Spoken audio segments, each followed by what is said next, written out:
I'll even push the button. Public comments, please step up to the microphone. Please direct your comments through the chair and keep your comments on point and concise. Steve, did you say you needed a copy of the minutes we're looking over? Got it. So did Nancy's. That's all right. Microphone's on. Out of order here. I'm all disheveled this morning. Roll call. Liz, Steve Gold, Ron, Bob, Nancy, Richard, Elliot, and Steve. And do we know anything about Chris O?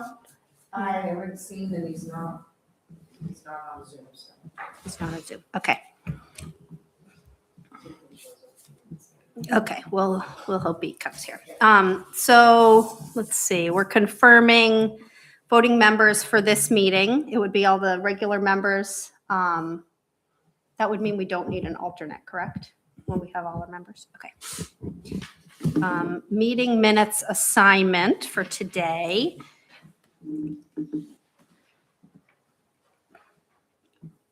So Bob did January, Richard did February.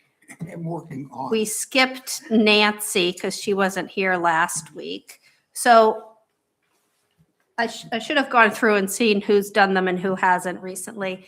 But let's start alphabetical with Bob Perkins, who did them on January.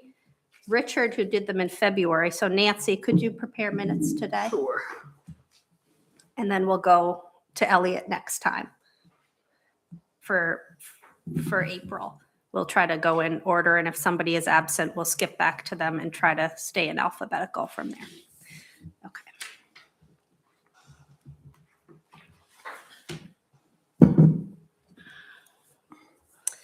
Next meeting date, April 14th. Is that work? That works 8 a.m. to 9:30. We're going to try to keep them to an hour and a half. Quick agenda change. Big agenda change, actually. We're not going to discuss the fisherman float use today. That was one of the big things on our agenda. Yesterday, after we put that on, Nancy had thought that would be a great thing to discuss, which I agree, kind of figuring out what use is there and say we get a new committee, we get a new harbor master, give them a little guidelines of what's actually happening if we feel it's appropriate. But I did reach out to the fishermen who have the permits, and they all kind of wanted to be part of a conversation, but none of them could come today. So we're going to put that for April. So I was hoping Chris O would be here too. We're going to add an update for the fees that were approved. I have a question on those. I'm hoping Chris O comes. Meeting minutes approval, Bob Perkins from January. Did everybody have a chance to look at those? And hopefully we can approve them. So I will say, I actually prepared them in a timely manner. Oh, yes. Attached them to an email and proceeded to never hit send. Been there, done I'm that. I'm glad somebody else does that. I thought, I remember doing that, and because I sent them to Jan. Could you leave that Never agenda sure. sitting there? Right? Leave the agenda sitting. Oh, yeah. I don't have a copy. Could you leave the I never know agenda if people sitting can there? open my Yes, documents. I failed to hit send on it. So we have them now. I'm done. Thank You you, got it, Chief. Bob. I guess we just need a motion. Motion to approve the January minutes. I'll second. Any further discussion? Any edits? Any updates? All in favor? Okay. February minutes, Richard Stetson will have those They'll- in they'll- they April. will- they- Okay, They will make it in April. okay. Harbor Master report. I meant to print out the Inner Harbor float letter for everybody, I got one. but I didn't. Okay. Public They won't comments. pass it around. Oh, thanks, Elliot. Public comments on non-agenda items. At the town manager's office, I picked up a budget review schedule for the budget committee. And the budget committee has scheduled Thursday, March 19th at 6 PM for their discussion, which is to include the harbor. If there are any town residents interested in the harbor budget discussion, they might want to attend that meeting. Okay, thank you. That would be me. What time was that, Elliot? 6 to 8 PM here. Do you know where it is, Elliot? Right Right here? So that's mainly focused on harbor-related expenses. So no, they say 10 minutes here. It's Oh, so it's a larger meeting? Oh, yeah. Yeah. they got It's in that package IT. You got Elliot right there. Pardon? Is that the package you took off the counter? Yes. It's in the book that you got. Yeah, It's the budget. yeah, the town office building, Parks and Rec, cemetery. I mean, inside the book is the harbor page that they'll be talking about. Yeah, right. So there's like half a dozen departments and things that they'll be discussing that night. The harbor is one of them. Okay, And I do have another agenda item, but at the end of here, we're Yeah, hopefully going to so- talk yeah, about. we can kind of fill in, since we're taking fisherman floats, we'll probably have some time to, Uh-huh. okay. Okay. Any other public comments on non-agenda items? All right, Steve, Harbor Masters report. And do we need any copies? There was a letter sent to Inner Harbor float users. Or it can just circulate around, Nancy, to anybody who wants to see. But hopefully, you have hopefully more than that. Yeah, I could read the letter, or you guys could just pass it around. It was basically, it is an attempt to get the reins back on the Inner Harbor floats. And the fact that there's, I would say, some misuse of the floats. You know, I think we're all pretty familiar with the ordinance. It's stated in a way, I'm trying to think how I should start this. So it's written pretty well. It's written about as well as it can be to try to maximize the use of those Inner Harbor floats. It states that if you have a float side, you have to have your boat on that float for 45 days. That's 45 days between September and October. I don't know the exact dates, but it's June, June and September. is it June, September? Okay, so if you recall, I think it was my third year here, there was a gentleman named Paul Crowley that was like, sure, I'll make sure I don't do that. I don't misuse it. He wanted to keep that, but he got a boat, this really kind of floating mess, and he actually called it Mooring Keeper, and he would put it on there exactly in June and leave it there and then take it off. I think he did that for 8 years. And finally, I talked to him privately and said, look, you found a great loophole that you don't have to you don't have to really use that. I mean, I remember writing him a letter saying you've rendered that town spot useless for 8 years because you're not using it. You're just doing it to keep it. So why don't you let me assign someone who's on the waiting list to use that? And they can give you whatever it costs you to have it. And you don't have to put the boat in and take it out every year. Do you guys remember that boat? Was it appropriately sized? Yep. And it was registered in his name. It was this trash can of a boat. It was a little sailboat that was. Right, then, in the incident with the cutting the bow off of subsequent, that was a different boat. That was later. Okay. Yeah, the Sawzall incident. But anyway, the town, we have the ordinance put there because we don't want folks to, and I think another thing we want to make sure that we don't make it so, since we have residential and we have transient and service, those are the two types of float sides you could have.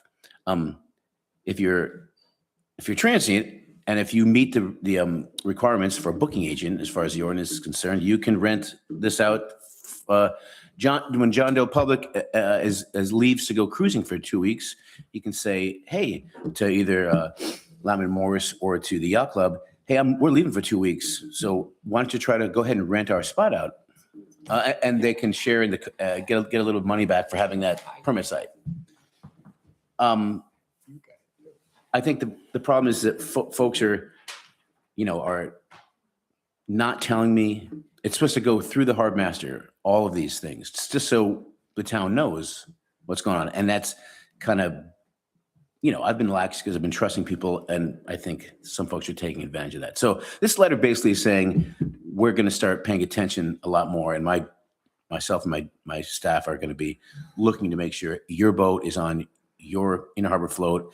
And if it's not, which it's legal not to, you're supposed to tell us. You can even make it so you sign a waiver and say, just sold the boat, or I'm having a back operation this summer, so I can't do it. Can I have a waiver and not put my boat on for the entire season? And if that's approved, that's great. So we're just going to, basically that was the gist of the letter. And I've already had 2 people talk to me about it, Ben Magro and Alex Cohen, saying that, oh yeah, there's gonna be 2 weeks or whatever. I'm like, good, just make sure you tell us and we know, and either book it, or if you let someone else use it, you can say, well, can I let someone on the list? He's my second cousin, he's high up on the list. Can he use it for those 2 weeks? Fine, as long as we know. That's basically the gist. Steve, the complaint that was given to me that will come into your checking compliance is that there were some individuals perhaps that were, paying for their float, but then renting it out for the season. And there was a boat on that float, but it wasn't a boat owned by the float owner. So that I think when you have your guys check them, that it has to be the boat that's registered to the owner. So it has to go through a private little rental. I know you can't get more renting than, but it's, even if you have a buddy who wants to use it, like Steve said, it still has to go through you. It says in the ordinance, all of it has to go through the harbor to harbor. And that's so the town can see what's going on. It's transparent, Right. And if it's not legal to rent it for the season, is it? again, if let's say you have an in-harbor float site and you've signed a Back operation. you've signed a waiver, you got back operation, and the town, and the harbor master says, okay, well, I'm going to grant you that. Have you the harbor master, the town decides who goes on that, Right.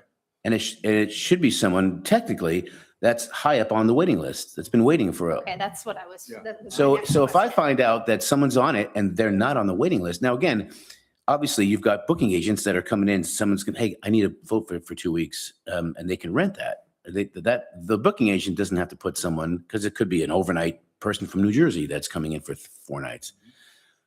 But that's why it gets tricky, because there's a bunch of cards going in and out. So For a long rental, they're not gonna, I can't say, hey, I'm gonna choose my buddy over here who's not on the waiting list. It would have a little more thought than that. yeah, Okay. that's what the letter is to say.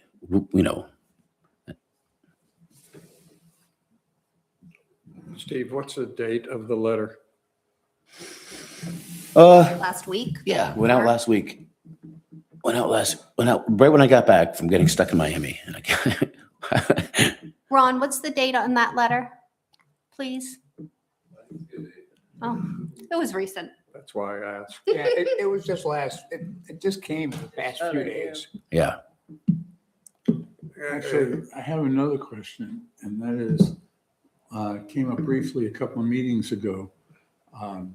The floats that are owned because they have residential rights, whatever we call the Riparian? riparian rights, because they own a business adjacent to the harbor. Some of those are not used at all by owners. Like you said, you will occasionally rent out that half and give it to the owner. I mean, should we be establishing a policy about riparian right floats? Yeah. Well, obviously the riparian moorings are the same as the riparian floats. And I think we only have 2 float sides. Well, I assume the waterfront has one. I remember when they got one. They still have it. Yeah. And you told me that Stuart. Sam's Smith got one, has Stuart Smith, and I believe one other. Maybe PG Willie? Yep, PG Willie would be one. And yeah, Lyman Morris.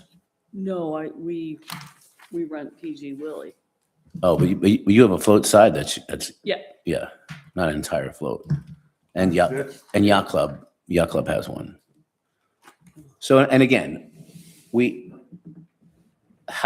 a riparian a riparian falls under the same rules. They're supposed to be, if they're not going to use it, they can say, well, we are a booking agent. And they can rent it out for transient. And then, The town is the booking agent. Is that- no, you can be, the town oversees the booking agents. Okay. But remember when we went through and said to be a booking agent, you have to be able to have trash removal. You've got to be able to have an alternate mooring spot if you need it and stuff like that. I had a question, if you could clarify what booking agent means. Well, it's in the ordinance. So basically, a booking agent is someone, and there's a criteria for booking agent. You have to be able to have communications with the vessel by either, it tells you how before they come in to make the arrangements to come in. I mean, you've got to be able to have a trash pickup. You've got to be able to have, a couple other things in front of me. But basically, the ordinance kind of loosely defines what a booking agent is. Are booking agents registered with the town? As far as I know, they're not. There's only 3 that I know of, and so they just have to make sure Who are the 3? Lyman Morris, Yeah. Yacht Club. the Yacht Club, and PG Willie. That seems contrary here. So it has to go through a booking agent, but it also has to go through the town, which, Well, it means Which- a booking agent, and we might want to tighten this up because right now it's like, the town knows the 3 booking agents. They know that if someone else says, well, I've got a float and I can do all that, and I want to see if I can become a booking agent. We might want to say, here's how many floats could be controlled by a booking agent. That's one of the reasons I wrote the letter. It's starting to become a little, we have 1 float that was given up or that's ready for reassignment this season, this spring, and we also have 1 finger float right now. Well, I mean, remember we came up with the idea of the cloud list to try to stimulate folks to give up their float side. If the float's making people money because they're kind of like, yeah, my boat's on it, but now I'm going to take it off. Then I can only see that impeding them giving up a float. So what if it costs this much?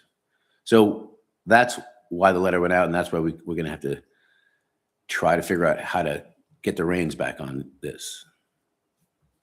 So I've been concerned with liability. That if I read this, if I'm reading it correctly, the permit holder has the obligation when they're not there for 2 weeks to at least tell the town so that you can rent it. Am I right? Yeah. So when something goes wrong with liability, either because we now have a storm or a hurricane or a fluke that causes the boat on that to damage other people and therefore people getting sued, or they have some sort of damage from the float, or damage to the float. or damage, who's liable? Because you're forcing people to rent out to people that they have no relationship with. And I don't get how the town handles that unless they are assuming the liability for the period of that rental. Yeah, that's a Bill Kelly question. Does the yacht club have riparian rights by virtue of its tenancy of the yacht club facility? Good question. They've always had a float, and so I don't know if they attained that float such a long time ago that they didn't do that by a riparian request, or they actually were on a waiting list. I don't know if there was a waiting list when they got that float because it was so long ago. So, I mean, it's a little, well, yeah, that's a good question, but I don't know. Well, the thing that's murky to me is, I understand the concept of riparian rights, but does that void our other requirement of that float being occupied by a boat that's owned by the person that has the rights to that float? It seems to me to balance out a fairness between riparian rights and people who are stuck on the waiting list for decades. I don't think the riparian right to a float should just be an income opportunity for that person. Yeah, I agree with that too. And riparian rights goes back to state law also, chapter 38. Yes. It's mentioned, I could not tell you what it says in there, but Yeah, it's a half a page. But as far as Camden goes, the only one that's actually, well, so we have one riparian that uses it all the time. And we have another riparian that doesn't, uses it very occasionally for their own use. And then when they're not, they let the town be the booking agent to rent it out as a transient. Would it be possible to rent the riparian floats to someone on the list until the person who owns the riparian is using it? So in other words, somebody gets to use it as Yeah. long as they don't have a boat on it. Yeah, that's an option. Is it kind of that those float owners are kind of renting it to whoever they want to earn some income? Is that, No, No, that's not what I, that's not what's, no. As of right now, I mean, obviously you've got the people that are riparians are also pretty prominent, I would say, in maritime industries. One's got a kayak business, the other one's, had a fuel business and has docks.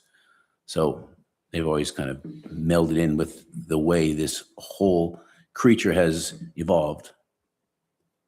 The riparian rights really defined it. I would have thought that was the right to put something attached to the land out in the water, not something just out in the sphere of the harbor. It really applies to these things, not, the floats that have two sides and not attached to the land. They do. yeah, they end up being in the category of a mooring. Yeah. And the riparians are allowed to apply for a mooring, as close to their house as a harbor master can do that. and I guess the question is that you kind of said, so they kind of had, they were given those spots pretty much. They didn't have to go on the wait list for those spots. They were given those spots. So do they have to abide by, I mean, they should be abiding by the same rules, or where does that come in? Is that kind of what, like, if they don't do Yeah. what they're supposed to, Exactly. nothing happens? Sure. Or are we supposed to I would be- think that, again, if there's a mooring that's a riparian mooring and it's never being used and they're abusing it, not telling the community, the harbor master that they're not using it, then the harbor master could say, well, I'm taking it away. Then, they could be like either care or not care.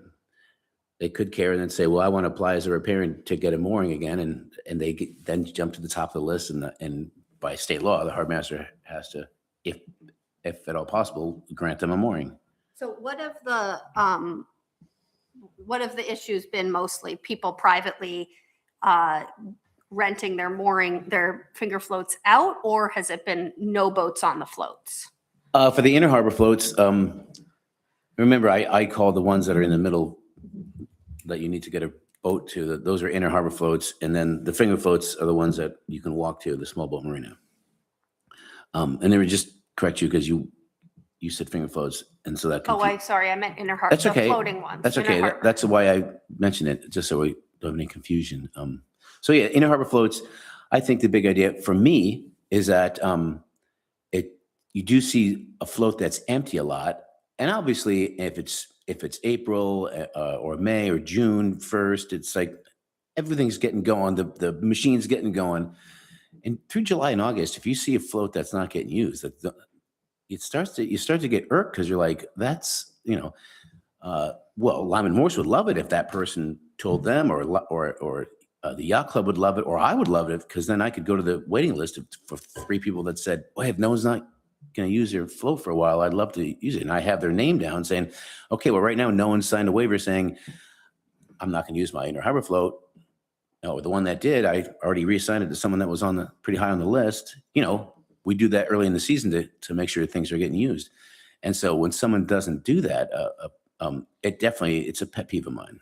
So that propagated me to write this letter and to start. And if you guys want to get, and this committee wants to get involved to say, well, we can help, or we can. Through the years, I've used the RAT system. Someone comes to me, John's not using this float, and so that's how you find. Same with moorings. People come by and say, no one's been on that mooring for a while, and so. I question, and I don't know if municipal regulations can overrule riparian rights. And you commented that the harbor master could take away a mooring that's unused. I wonder if that's right. Are the riparian floats, and see, they don't sound like they're the issue, really.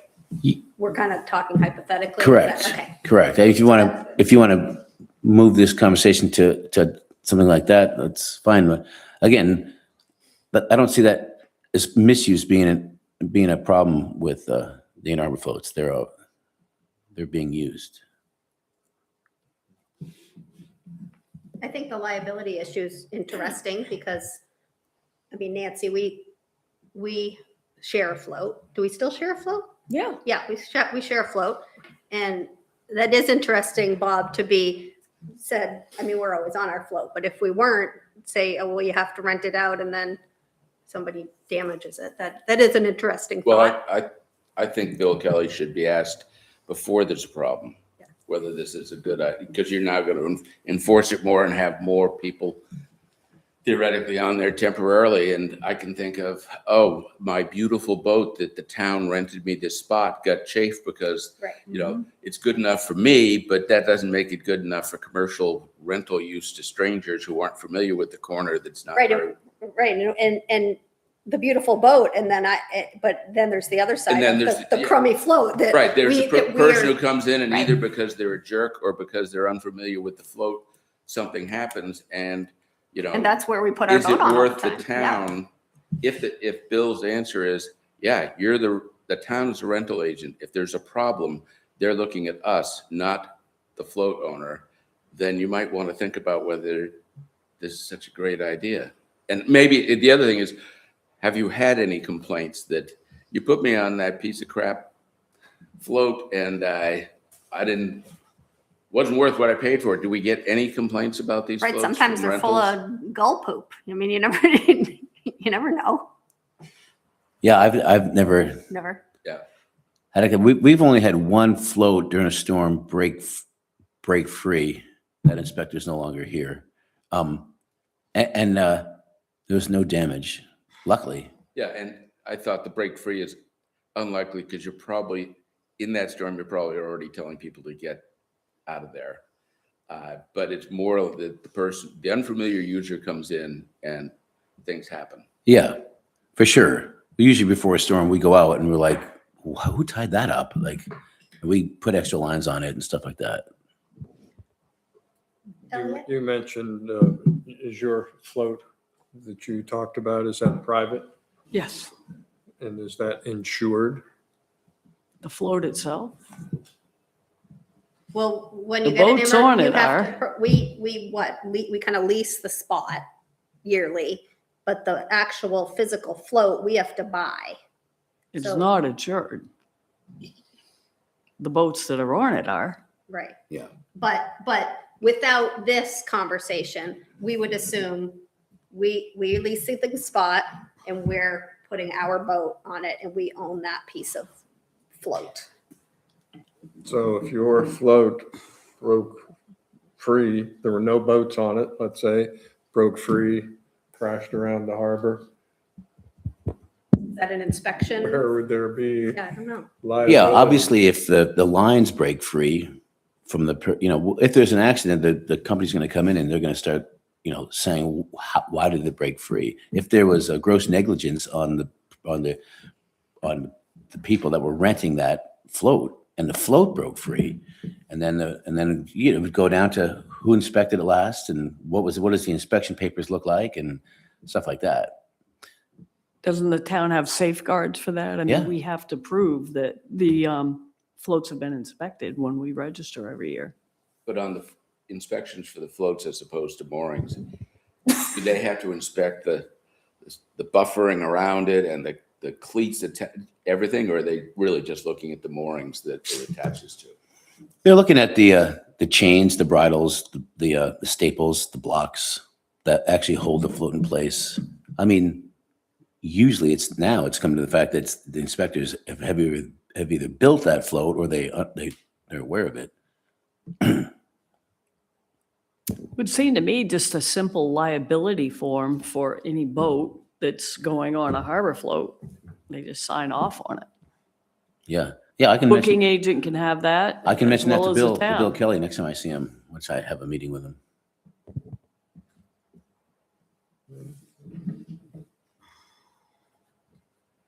Anything else, Steve? Any inner harbor float discussion? Steve, you have anything else for the, yeah, Um, Ron? It sounds like we have Oh, microphone, Ron. it sounds like we have a something worthy of conversation when it comes to an owner of a float has a buddy that has a boat that wants to use the space when he's not using it, and he trusts that buddy.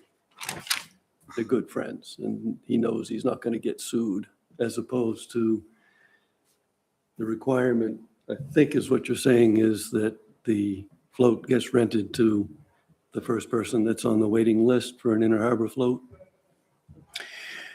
Yeah, the way the ordinance reads, I think by letter, it's that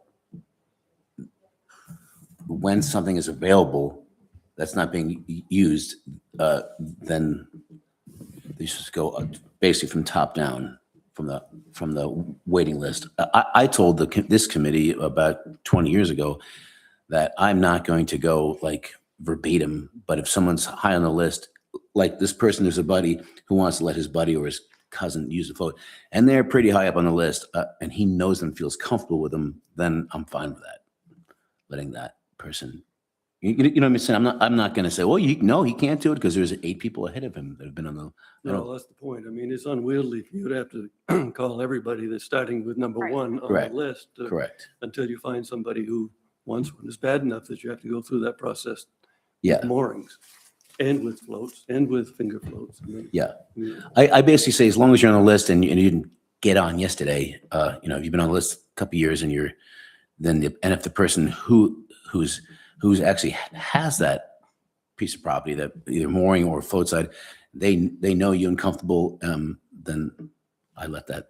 But the whole list thing is for people who are going to sublease it, like for the season, not for 2 nights. Right, so this is going to be kind of a more of a long-term, It's a long term, but yeah. the short term, you might have it to somebody cruising up and down the coast. You might rent it to. Is that?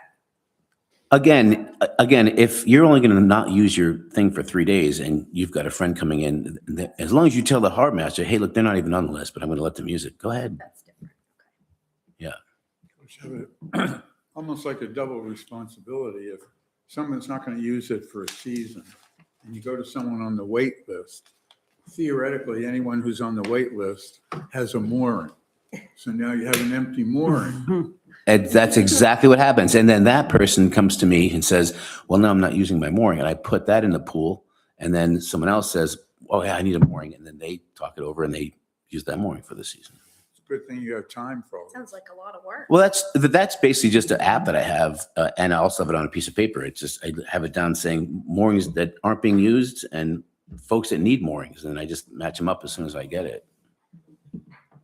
Is there a rental fee or how does that work? They work it out amongst the owners or how does that Uh, work? I put that in the letter, just to clarify that, the Army Corps of Engineers states that no one that has a permit is allowed to make money on these permits. You can recap what it costs you to have it. And we had a 15 years ago, Wayfair at that time came in and said, well, we're not making any money on these. By the time we install these moorings in and inspect them at $300 a year and the wear and tear, because they, the chain only lasts for some years.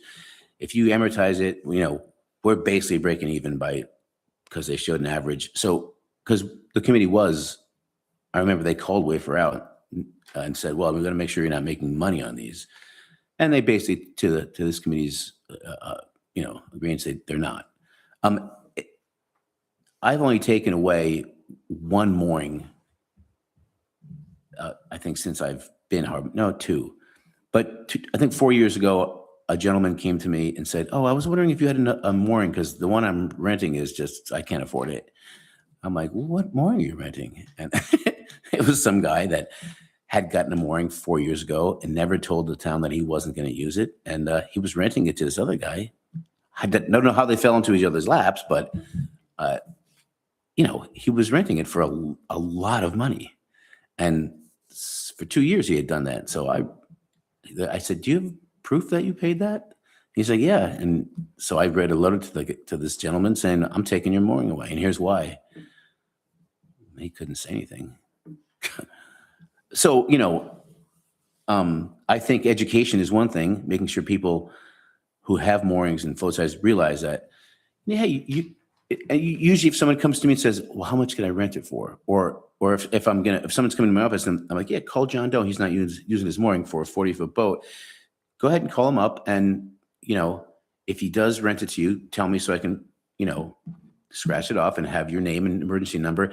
And also, make sure he's not, renting it to you for more than this. Basically, I'll say it costs him this much for that size boat. Here's how much his mooring gear costs. Here's the amortization of his gear. And you just work it out. Here's how much the inspection fee costs. So basically, inside this pocket, they're allowed to ask that for a yearly fee.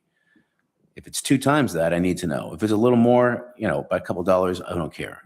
So, and again, it's just education, it's a quick education to make sure people realize this. Steve, I have an unrelated question, comment. I went over and saw the Steamboat Landing current.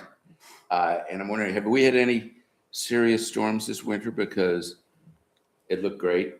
And I think the longer measure, the change in block size is going to make a difference. But I was just wondering whether it's been challenged at all by the elements. We had one storm that had a decently easterly in it. It didn't seem to affect it. It rolls those decent little football-sized rocks onto it from the outside, but you just push them off. So We haven't had any significant sea running in there this winter. not that I've seen. Have you guys been watching that? I think that the bigger slabs are really going to do us justice. They're going to help out a lot. Yeah. Plus, they're new, so that the integrity of the fact that they're new, they're tighter, and They're actually attached to each other. that helps. Yeah. So just for the sake of conversation, I've put forward a concept 20 years ago. I think Willard White was still on the committee. And that concept was the idea of rotating through the Inner Harbor floats. You put your name on a list. You put a limit of the number of years that you can occupy a float, and then you're out. And you rotate through the system. And when you get to the end float, and as soon as you receive a float, you put your name back on the list. I think it's entirely likely that you would probably never be without a float opportunity, especially when we consider how many floats we have. Yeah. It's just we're challenged constantly. That's the basis of all of our conversations is trying to allocate a limited resource. Yeah, So if there's an alternate strategy that we might have a conversation about, I think we should do that. And How long is the current waiting list for Inner Harbor floats? I'm gonna guess it's 14 years, 12 No, to I 14. mean, how many people? How many, the number? The number, Yeah, number of people on the waiting list. I think it's 50. I mean, I don't know for sure, but 40, 50. And how Um, many spots? You can go look it up on the town website.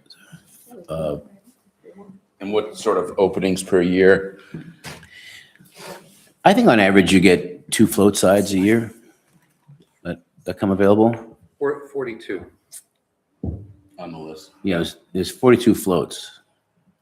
There's 42. 42 on the wait list right now. 42, yep, and there's 40 floats, Add it up. right? How many floats? There's 40 floats, so there's 80 float sides. Or 70, yeah, I'm pretty sure it's right around there. We have that one float that's new that can only be up to 24 feet. It sounds like a reasonable concept to me. The only problem I see is figuring out the finances of it. You know, you've got a brand new float, so your annual cost of that float is different. Nancy? Did you, Ron?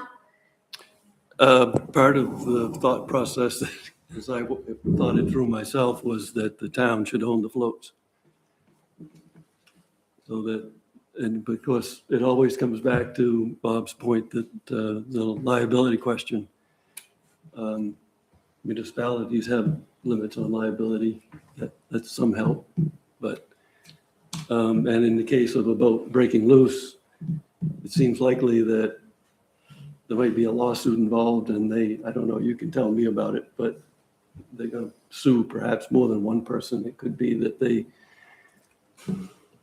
sue the owner of the boat that hit them, float owner, the town, you know, I don't know how, what process they might go through to recoup their damages and insurance companies are involved. So it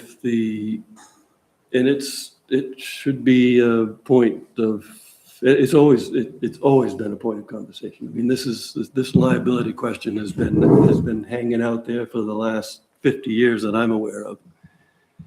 So, and it hasn't yet been tested apparently, which makes it so it hasn't been answered. If there were some precedent, then we would say we can refer to that and say, well, here's our answer.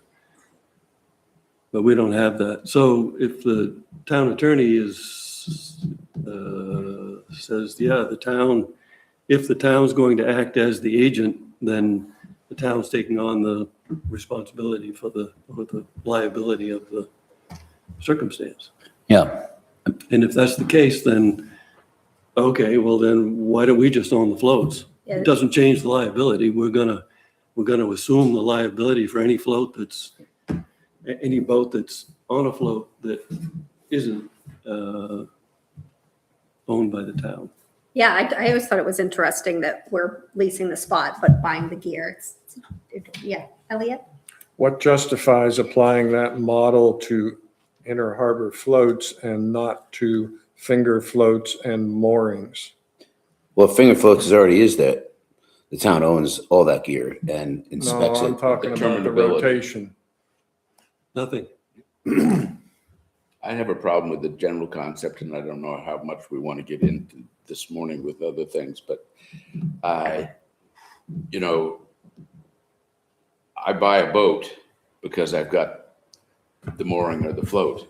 And if after 5 or 10 years, you get rotated out, it's like, so what do I do with my boat now? Well, how about 20 years? I mean, Yeah. this is a discussion and it's No, a you good don't one, get- so. You don't get rotated out. You just get rotated from float to mooring. Yeah, I agree. I hear what Bob's saying.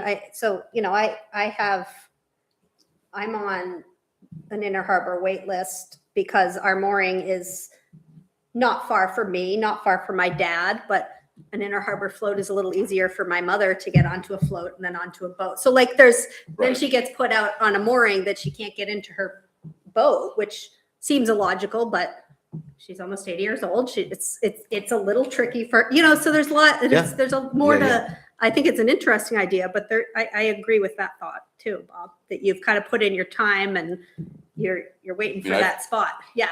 I've probably had a mooring since early 80s. And then you're good. Yeah. Nancy? I mean, hypothetically, if the town were to own all of the moorings, all of the inner harbor floats, I think that would be a huge expense Yes. for the taxpayers to assume. I mean, it's a Or huge, your ex- fees would go up or our significantly. our fees are gonna be exorbitant. Well, Might be an investment. I think it's a good conversation that Ron brought up. Obviously, we don't bring it to fruition, but just talk about the fairness of what we're saying here. And then if we do that, what's happening right now with the fact that you only have one or two come up a year? You got these people waiting, for 14 years, obviously, if that's the fairest way we can do it, and we've been doing it that way for forever, is that the right way? Or is there a way you can somehow make it so it's more fair? I like the idea of at least discussing, because maybe something else could come out of it, if not just that. The other X factor is going to be if rigorous enforcement occurs about use it or lose it, does that change the amount that actually come up every year? I mean, I would think it can't hurt. Ron? As I understand it, the ordinance requires that you have a mooring before you can put your name on the list to become an inner harbor float occupier. Correct. So if, when you get rotated through, there isn't a space for you to move into, you go out to your mooring. Well, no, it says that, I think I understand what you're saying. To be on the waiting list for an inner harbor float, you have to have a mooring. Once you get your inner harbor float, you usually give up your mooring, but not always. So I would think that if let's say it's a 15-year, after 15 years, you lose that, you get kicked off of that, then the person who's next on the list, who has a mooring, because hopefully it's about the right size, they would swap. That person that you got that offered the inner harbor the float, they'd give up that mooring, and that person now would go to that mooring. Is that kind of what you're saying? Well, I think it's up for discussion. I mean. Yeah. Well, yeah, was that? A lot of happy people and a lot of unhappy, and then they're gonna switch. It's interesting. Well, yeah. No, you can't be unhappy because it's fair. If Well, it's fair, then you can't be unhappy. If you're making every effort to, Yes, but if somebody's had a inner harbor float for how many years and then you're kicked Right. out. well, again, it's just Curtis discussion. Island. It's just And to spend a discussion. boatload We of can money see, we can actually repairing, say, yeah. is it fair? Is this more fair? it You doesn't also come have- as- you it have doesn't an come own- as a surprise to you that you're losing your. Right, float. right. It wouldn't, if it would be You a can- program. you Yeah. You It's like know. death. You have years knowing it's coming. No, it's coming. You can see where you are Yeah. in the order of the moving, and oh, this is the last It's year. coming. But like I said, as soon as you get a space Uh-huh. on a float in the inner harbor, And- and put your name back on the list. You can put your name on the list, yeah. I'd be willing to bet, just pretty sure that you'll just go right back into the sequence again. I Elliot? think it's unlikely that you'll be without a float. Are the floats, inner harbor floats, privately owned? Yes, me Yes. and Nancy, when we bought ours deteriorated Yeah. and we had to buy a brand new float and we split the cost. So this discussion is about rotating an owner off of the float that That's is when it gets owned? tricky. Exactly, yeah. And that all of a No. sudden, That's not going to fly. The solution. You would be changing. You'd have to sell different your mon- It would ownership be a of whole. the, Well, okay, so there's a float agreement right now for when someone does give up their float, there's an agreement and it says how that half of that float is to be sold. And the harbor master comes in, makes a fair assessment of value of what it's worth. The harbor master determines the actual price of half that float and said gear. So that's already in place. So that wouldn't be an issue. Nancy? what would you say is the average value? I know there are good ones and worse ones, just on average. What do you for a think, whole Nancy? I float. think we paid like 8,000 just for the float without the gear. How recent was that? yeah. Within the past 3 years. Yeah, it was pretty recent. So it's probably more. Did you have something else, Nancy? Yeah, Steve, do you know of any other municipality that does this rotating system? No. No, it's a unique concept to discuss. Ron? They do it in Edgartown. In Edgartown? That's how I became aware of it. Oh, okay. Edgartown also has a float that is a water float. It's a float with pipe that's run out to it, and it's accessible for people to fill their tanks and wash the boat down and move on. And That it's got- sounds nice. It's got Yeah. two sides. That would be. That would be I like nice, that. Steve. No, it's all kinds of good ideas. out there. Getting them It's off the just- town docks and off Just to, trying to figure out whether or not they're applicable here. But Sure. to answer your taxpayers question, would want Elliot, with regard to the Yeah. issue of you own a float, but you got rotated off of it, that's why I suggested that the floats be owned by the town. And I think it just, we'll have to get an assessment from Bill Kelly, but I think it cleans up the liability issue, which has been plaguing us, like I said, for since the ordinances came into effect. As, regard not just inner harbor floats, but outer harbor moorings. If someone is using my mooring when I'm not on it,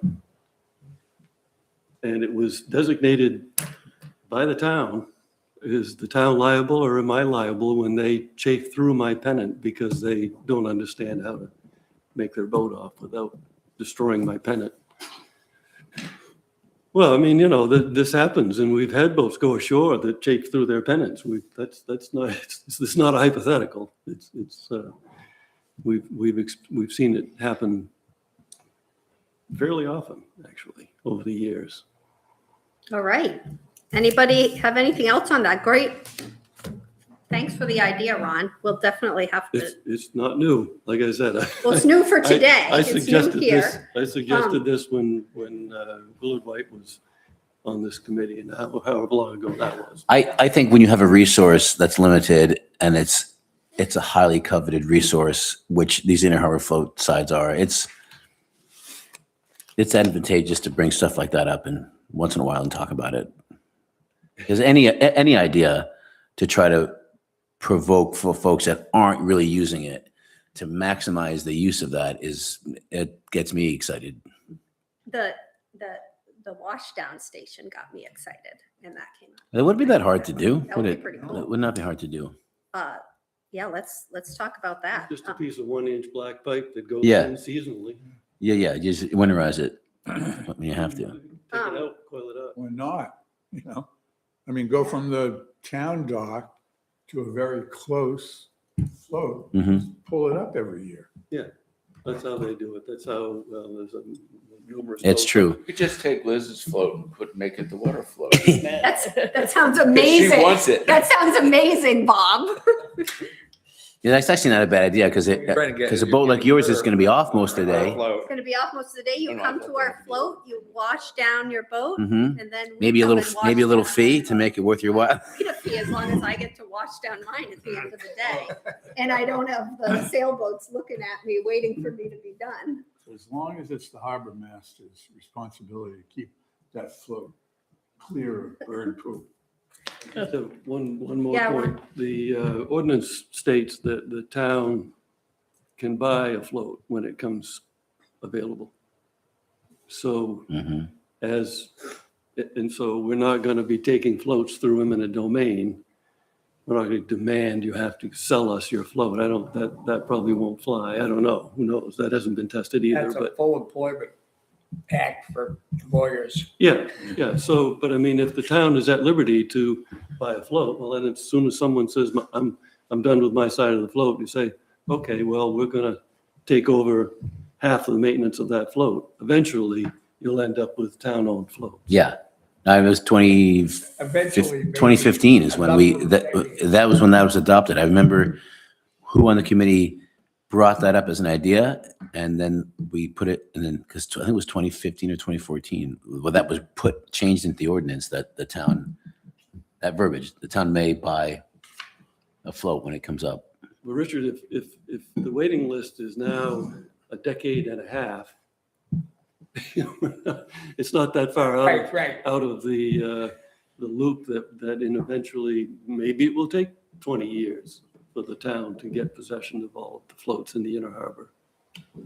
All right, so Inner Harbor floats, we talked about rotating floats. Anything else for your harbor master report, Steve? We got stuck, which is fine. Anything Yeah. else?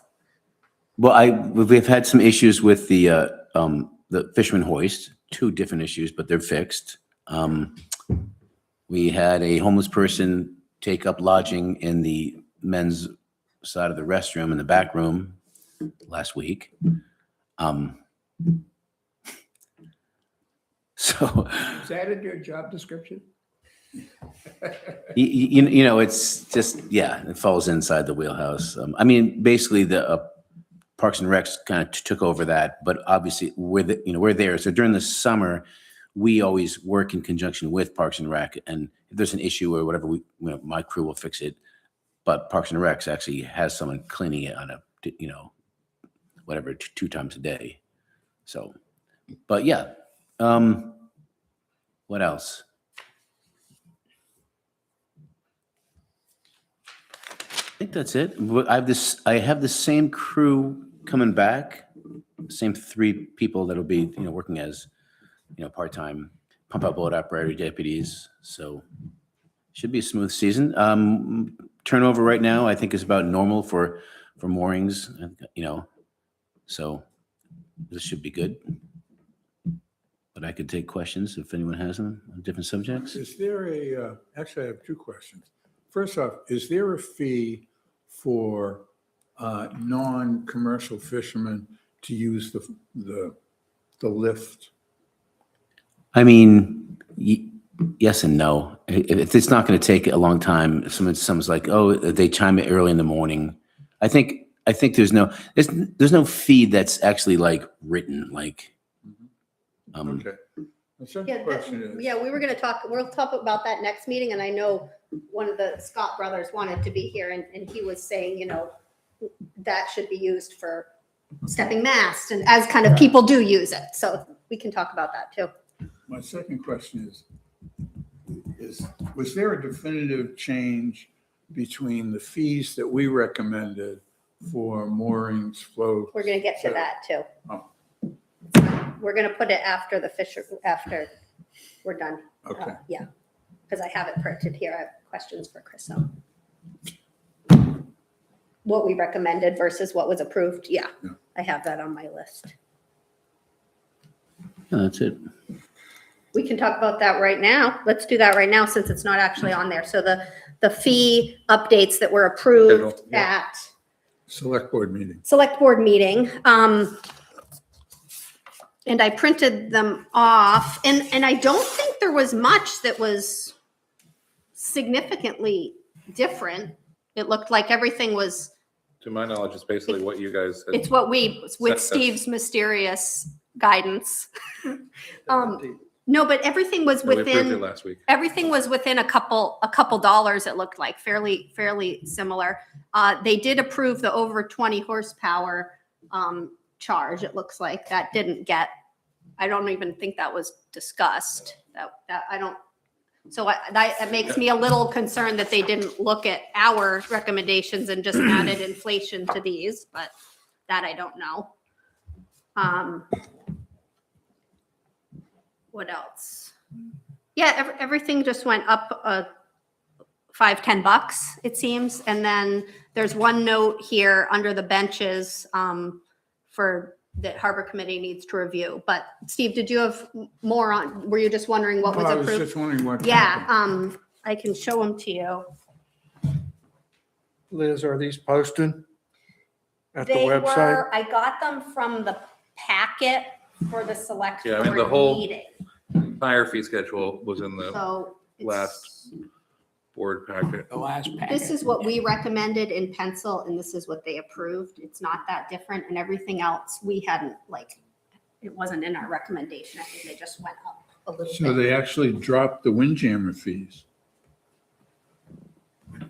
Oh, no, current, this is their. Everything proposal. went up a Okay. little bit. Basically, it So was just what percentage. was recommended in the final report, which was pretty much just a interest level. Nancy has her hand up. Oh, hi Nancy. Hey, did resident fees go up? I think everything. Everything went up, but just a small amount. There was some discussion about really looking at the transient dockage fee for larger boats, but nothing. But it didn't, it actually went up less, it went up less than Right, there what was we approved. conversation of going higher, but But we recommended $5 a foot and it went to $4.50, I believe. That's 60. Oh, that's for the 40 to 70 footers. Yeah. Yeah. Over 70 was 8. Yes, Ron? Just want to make a point,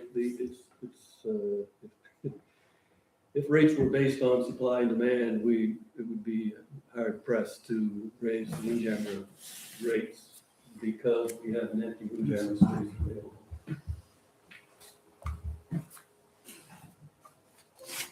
Sort of hard to justify raising a rate when we've got an empty space. Yeah, look, it looks like they just raised it, Yeah, the whatever demand, percent. You know, for whatever their reasoning is, maybe they weren't aware that we have an empty windjammer. no, I space. think the report that came, what was proposed was pretty much just general It's the board. across the board increase to a comment to go with inflation and cost Inflation. of. It didn't really look into supply and demand. It was just, let's raise everything a little Oh, I bit. understand. Yeah, No, okay. I understand the reasoning. I understand what you're saying too, yeah. So I'm just curious if they looked at our recommendations where we had asked not to raise resident taxpayers. We did raise it. We said not to. Oh, no, we didn't raise it. You're right. And also, so they just went blanket But across. what came to us in the final report was simply the entire fee schedule without, Who makes that report from our does, I think Steve sends some of it and then. Yeah, I think, the town manager, myself, we take all different so you looked at it? suggestions, yeah, for sure. Just a reaction that even if staff disagrees with what the harbor committee says, I think it would be a good idea if we spend the time talking about something that the select board actually know that there's some difference of opinion. Otherwise, what are we doing? Right, I would agree with that. Fair. Yeah. I mean, we spent a lot of time on it and then it just, This, yeah, and that has been a theme. Our experience. That's been a theme. Well, I think it'd be good, I'm just spitballing here, is after, like, let's say next year, we go for 1, 2, 3 meetings of discussions of, why and what. Then maybe we also invite the next tier to come to, even not for the whole meeting, but just to say, hey, here's what we've come up with. We want to tell you why, and then they can. Yeah, I was just gonna say that, we've been working to have more joint sessions with Yeah. different committees in the select board. And I think that's a perfect, And they can hear why we did what we Yeah, did. well, Exactly. It's 'cause on it's- paper, it You doesn't. can put a little bit of here's why. And I couldn't make it to the meeting. That's, obviously the other thing is somebody, whether it's the chair or not, can be present at the select board meetings and also say, I wasn't able to go to the one that it was supposed to be at. And then I failed to know it was on Tuesdays. I missed that one. Wait. Elliot? Chriso, do you recall what the date of the meeting was where the fees were? well, it was on the agenda because it was on the agenda, It was the last meeting, I think. well, but initially a few meetings prior, and when we got to it, Steve had to leave because oddly enough, a meeting ran late. Yeah. And so we had questions, and so we tabled it and then it was last week, but it was, again, it was pretty late in the. Yeah, I agree that it's really important for us to, I mean, Elliot did a great job portraying that, but it's good to have the conversation why we did it. Yes, Nancy? Well, wait, let me Yeah. finish. Liz, you said you got this from the meeting. This is the meeting Packet. packet. What meeting? That was the last week's, Was it, just last week. what's today, Tuesday? So it must have been Yeah, last Tuesday. It's been only a week. Okay, great, thank you. I'm just wondering what the official mechanism is for when they vote on these things, for them to know our recommendations. Did they read the minutes? Chriso, do you represent us? How does that work? I'm the newbie here. Yeah, I mean, I watched the meetings. They, in There's- front of them, had these, and the conversation sounded from what I heard, I mean, it We've had, didn't I sound mean, like they knew. so we've yeah. had a couple, so in December, January meeting in there, we discussed the sort of general themes that you were working on of where to make, what recommendations you were making. We didn't have the final report. Then the other thing that had happened was that at the, like 2 meetings ago, when the fee schedule was presented, the format that it was given to us was very confusing. It had some categories that showed where there was a change and others that didn't, and there were some recommendations in that we read but didn't discuss, and then a different version was presented last time that was a more clean, just here are the increases without any dialogue. And that's my understanding, if that's sort of the norm is, if staff have recommendations, then they are present too. And we had a lengthy discussion about other fee changes twice on that. I think by the time So when the by the Harbor- time they got to Harbor, they were pretty fatigued. I It was a think. little bit like, these don't seem like major changes, and Well, also this new software, I think somehow has a blanket 2% over all users. So they kind of melded that in with it too. but there were other questions. It was just, there were other questions about dinghy fees, about some of the other things. That, as Liz says, we just, in this cycle, to get that fee schedule approved for the budget cycle, we went with what was on. And I think more conversation is merited. Yeah, I think next year, let's make the goal next year to sit down with the people who are approving them to tell them why we did what we did, because And have a little broader conversation about use. Yeah. I mean, some of tonight, sorry, I'm almost always in this room at night, so it's just automatic that I say tonight. Some of this conversation about the dock fees, the harbor stuff, like the floats, and who, there's some liability questions that we can look at in those conversations too, which I think would be a good Harbor Committee Select Board conversation to sort of say where is the liability, where is the ownership, and what impact does that put? We did add in the pier ordinances, we've added liability and insurance requirements. So anyway. Yeah, Ron.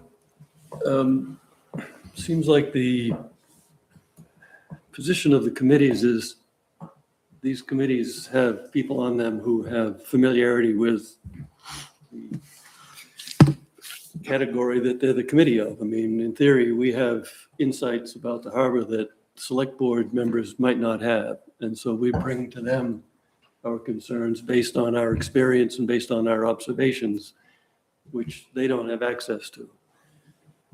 And so we go through the conversation here with our insight, and then the conversation is had again at the select board without the insight. Yeah, there were some things Not to say discussed that we I had mean, it's- discussed for weeks. I mean, there's no reason Yeah. why they would know, but Right. just to the point, that's Yeah. why we're here.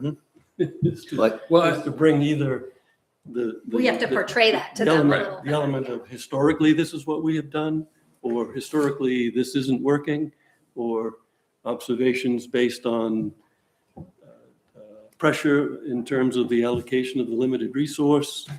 All of that insight ends up just staying right here in this room and doesn't get shared because all we're doing is submitting a piece of paper. Right, I with think it's a numbers on it. simple going Yeah. through with it doesn't have to be a But long to be conversation. honest, I mean, I hadn't looked at the previous reports from the committee on fees. So when I was going through it, sounded familiar, and I didn't have the specific numbers. So it was working on the theory that those were the numbers that the committee had.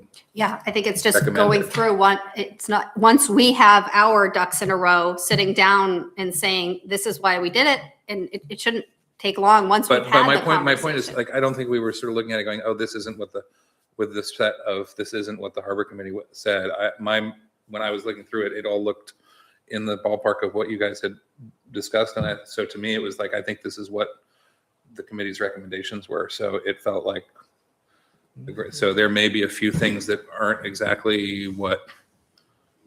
Elliot?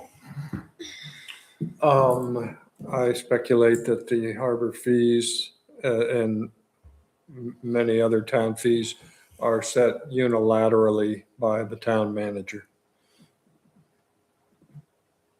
Well, that's why I think next year we should have a thing where once we've formulated, what this committee thinks the fees should be for the next season going forward, we should definitely invite 2-3 people from the town to say, oh, can you come in, not for the entire meeting, but we'll set up for this agenda, which is discussion on quick education of how this committee came up with the reasoning behind that, and then have a discussion. So we feel that our work was Well, at least, was yeah. useful. Yeah. That's a good dovetail to, Yeah, Nancy, real quick? I'm pretty sure Chriso said the town wanted us to look at the fees. So we Yeah, did, It's happened I think it's but happened it's previously. just a little frustrating. We spent all that time. Yeah. Yeah. Well, Seems to me that there would be a very easy, at the very minimum, because I don't believe in spending a lot of talk time, but that if there's a column of existing fees and then what the staff is recommending, why isn't there a third Yeah. column that What the just says what committee- the harbor committee said, and then the select board No, can say, that's fair. well, that's why is a, this different? that's a pretty significant difference. Let's, And maybe ask. right. I'm kind of all for like, if you have a question, call that person, Totally. ask them. Yeah. Okay. And Chris, last it says Harbor Committee needs to review something about the memorial benches. Do you know about that? Or do you know who I think what I heard was that. Oh, wait, hang on. Maybe that's the current. Maybe we did review it and is that the new Yeah, that, 80/50 per year or 805 for 10 years? That's up from, yeah, I think someone mentioned that, well, what does it cost for a 10-year re-up maintenance for a bench? And is it correct as far as what is the bench worth? And I think the reason this came up is because not a new bench. not a new bench, this would be a bench that's already made. And then someone's like, no, I like that bench. It's been 10 years since I had it done, and the town took care of it for 10 years. Now you have an option to re-up for that 10 years for another 10 years of maintenance and taking care of it. Okay, yeah, I was looking at that was last year's review that, yes, okay. Any more on the fees? Okay, all right, we got 15 minutes. Who wants to do a spring harbor cleanup? Ooh, pick me. Well, I love my harbor. Let's do it. Elliot, nice. All right, Chriso. So I am a big fan of Afternoons? picking up Mornings? trash on the side of the road with my little picker. And I thought it would be, this started during COVID when my son would go out with his little tongs and we live over by the Snow Bowl. So walking to the Snow Bowl is a real, lots of trash. So we would fill our buckets and we would pick it up. And it became very evident that there's, I know in the spring, there used to be the Leonard Lookner spring cleanup. But as the Harbor Committee, I think we should do it for the public access points, the harbor points, with us and the public. I mean, I'm not expecting all of us to go do all of this, but I'd like to have, I know Allison and Jenna Lookner they would just put out a document with the different roads or whatever it would be, and public would sign up for it. I don't know how many people will get to help, but hopefully some of the harbor users will. Maybe we can put something out in a text that we're doing a spring harbor cleanup. Yeah, Elliot? So do I hear you saying that this is going to be affiliated with the larger town? I think we should organize it, and I think anybody should participate if they want. I don't expect us to just do it all. Why not do associate with the larger? I could find out if that's happened. Does that happen every year? I haven't heard about it in the I'm kind of last. dormant for a little while. Yeah, I mean, it was pretty active, and I don't remember it happening last year, which is kind of why I thought we should at least, I'd love Wonder to if do you- it townwide, but I'm only going to focus here. Might be an interesting thing to coordinate with the Duck Derby Day. The Duck Derby. We can pick up all I these was, ducks. I was thinking, late April. And I don't think it would be, I was gonna ask Allison, I know she keeps all the little pickers from when she used to do the workday, the vests and whatnot. So spots I have would be Lake Beach, which the bigger spots would be Lake Beach, Steamboat Landing, the public landing, over by the library, and then the smaller places, which, could be lumped together. One person could do, sneak down to Marine Ave, Bay Road, Sherman's Cove, and Curtis Island, which would be not Curtis Island Overlook. I can't imagine we'd be getting too much there, but then the larger places. So wondering if anybody has thoughts on a date and a time or kind of a time of the day. Generally, these things happen on the weekends, but I know people are very busy on the weekends. I didn't know if anybody thought an afternoon would be something we might get people for, whether it's, I would obviously be there for the whole time. Maybe we started at 2 and then go till 6 p.m. to people who want to do it after work. Open to suggestions. Or if anybody else is jazzed about this. Yeah, Elliot. Earth Day has been the common. Yep. And that is Wednesday, the 22nd, but it has been on a weekend, so it's probably the following weekend, I would guess, would be a good time to do it. Yeah. April, Do you think a weekend would make more sense? A weekend afternoon? yes. Yes. Okay. Or morning, Yeah.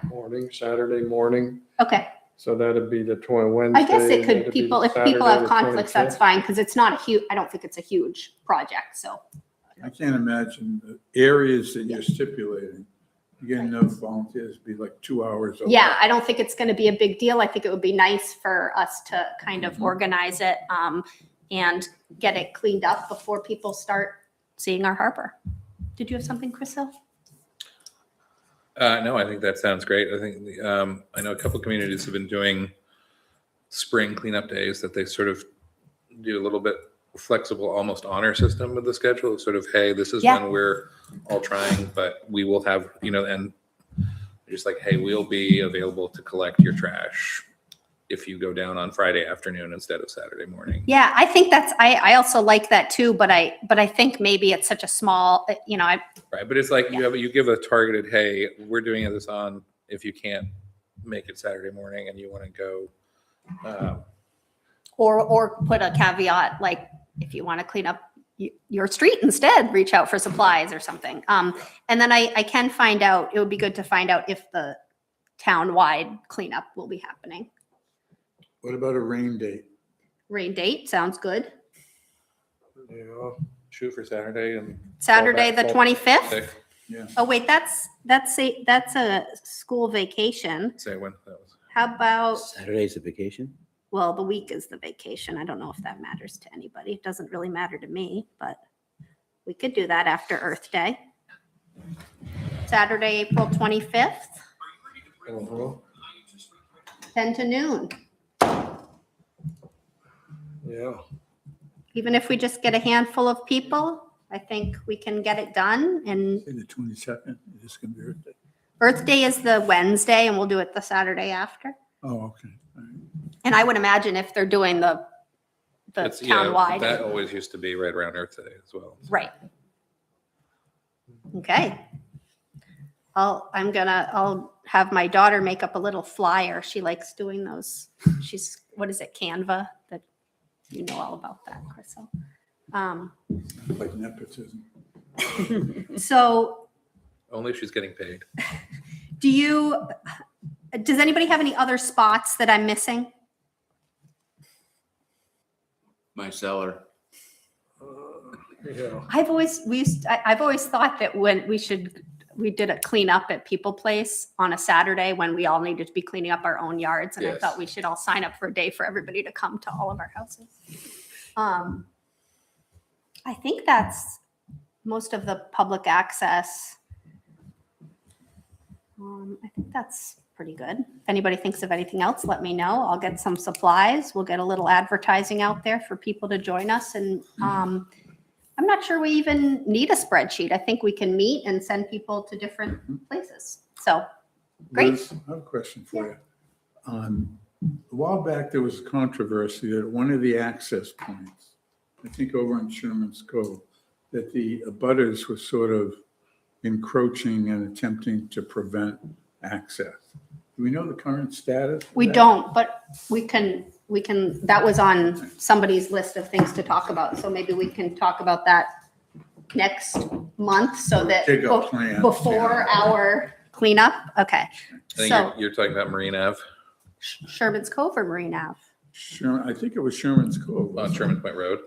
Yeah. That one, okay. So for next month, I'd like to talk about the fisherman's float, which was not necessarily changing or kicking anybody out, but maybe considering a change in an ordinance to reflect having the marine industries on that kind of tier of priority.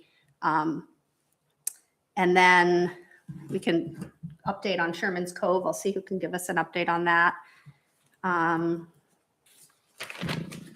Future agenda items. What else did we have? Does anybody have anything they'd like discussed next month? Yes, Elliot. I propose that the Harbor Committee conducts a review of mooring inspection and reporting requirements. And then to include an invitation to one or more mooring inspection contractors. Do you want to save that for the next meeting, or was that what you wanted to? I can talk about it today, but we don't have contractors present. Do you want me to do that? Or at least, what are the? Just a heads up. Yeah, Well- tell us and, We have a mooring inspection form. And, it's got criteria and some fill-in information here. How are these forms handled? Who gets the forms? I know from experience as a mooring holder, I never saw this form. Nobody ever gave it to me.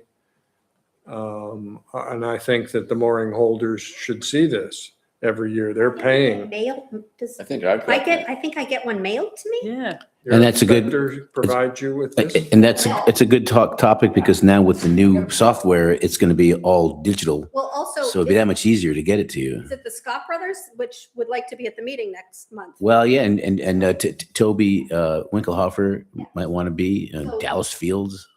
So those, I Rich know they want to Callaghan. be here for the fishermen, so we could put that on the agenda for next time. If there's another inspector that we should Yeah, invite, we can invite you them. can let me. They might want to come. How is that? How are those invitations done? Usually by phone call, By whom? by either me or, Yeah, Ron? So this sort of coincides with a conversation about the use of the fisherman's float.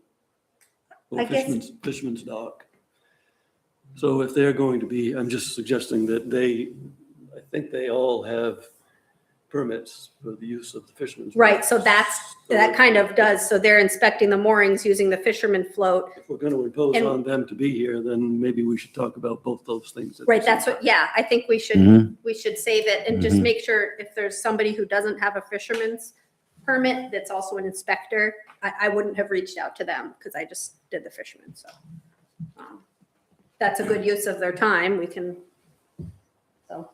Elliot, just to be prepared for this, are you concerned about just access to the report? Or do you think there's more that should be in the report? Well, access to the report Okay. primarily. We could look over the report and talk about it and see what's on there and see if there is additional information that is important. And get feedback from the contractors also.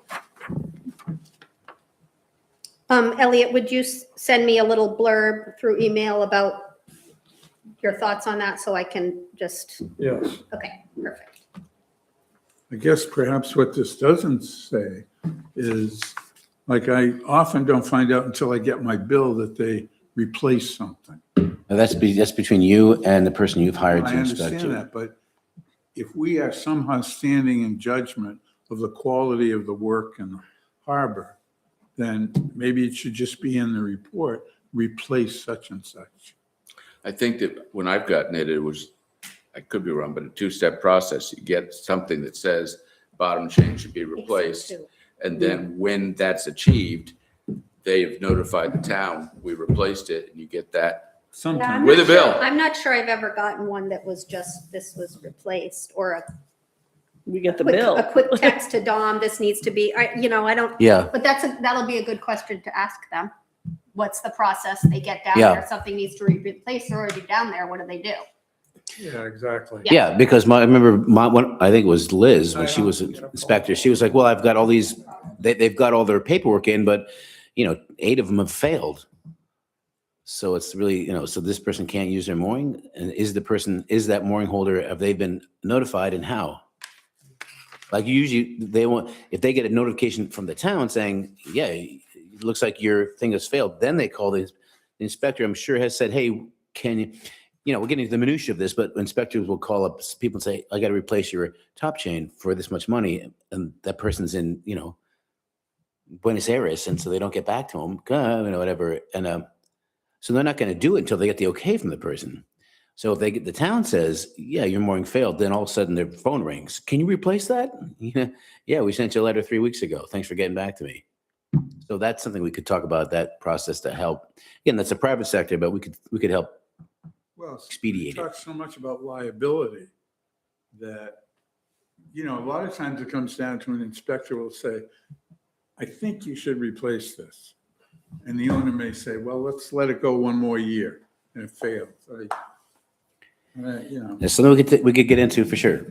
Nancy? Should we, on the agenda, also talk about, the liability aspect, providing that Steve talked to the attorney about it, We can in touch on regards that. to harbor floats and moorings? We can touch. I think it'd be good to have the meeting with the inspectors, have them come in and do a 20-minute thing on how do they do it? How do they contact the person who's they're doing the work for? How do that, like Steve said, do you say, I think they're becoming more hardcore now, to be honest, saying, yeah, I'm not going to pass this. This needs to work. And so we could look at that a little bit, and then we could go to the town attorney and say, here's how we do it, and have the town attorney, comment. It would be good to have some guidelines because, we know these, knowing all of those guys, they're all good, straightforward, honest workers, but it is a weird thing when you have the inspector doing the repair work.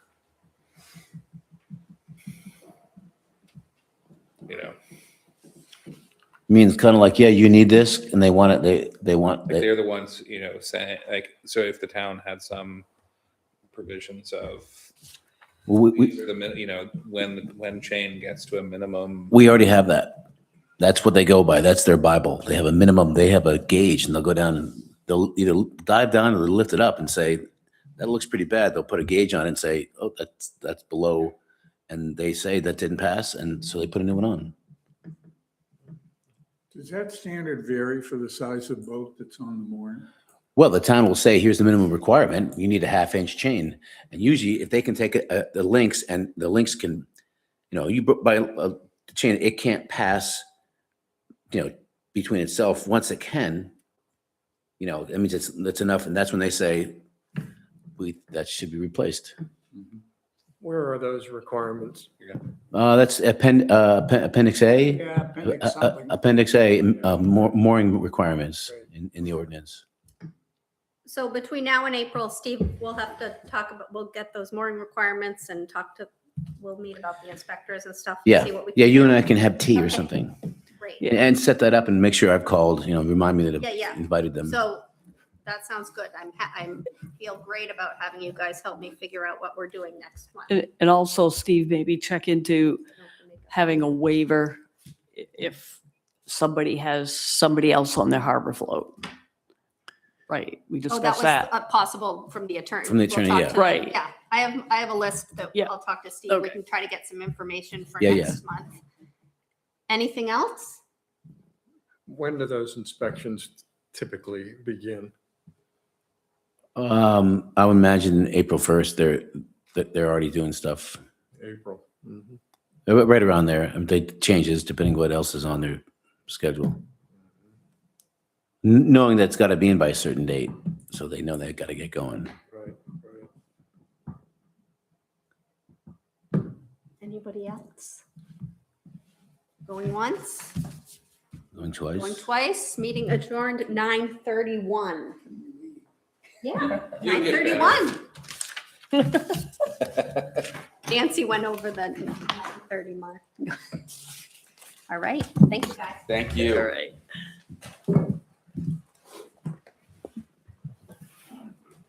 Liz, I'm gonna want to, clean up day, I'm gonna want to have something that goes at low tide. Which usually ends up, you can see a low tide from my office. Well, we should make sure it's a tie. We should make sure the In tie. that muck, you can see stuff. There's a traffic cone down there. Yeah, We need to get. there's no Bicycles, yeah, you know. So I guess we do need to look at the tide and adjust our time. Oh. Just get us, Get the traffic cone. get some magnet fishermen out there. Yeah.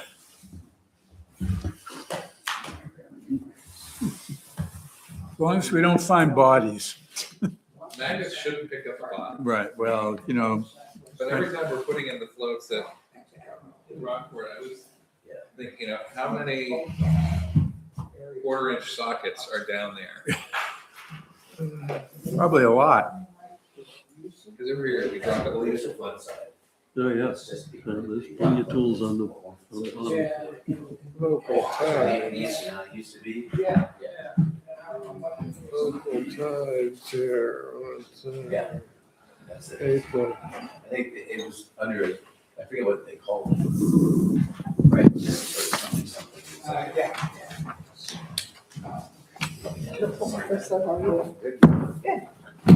Yeah, that's interesting. To get to talk about that. April I remember going. 25th.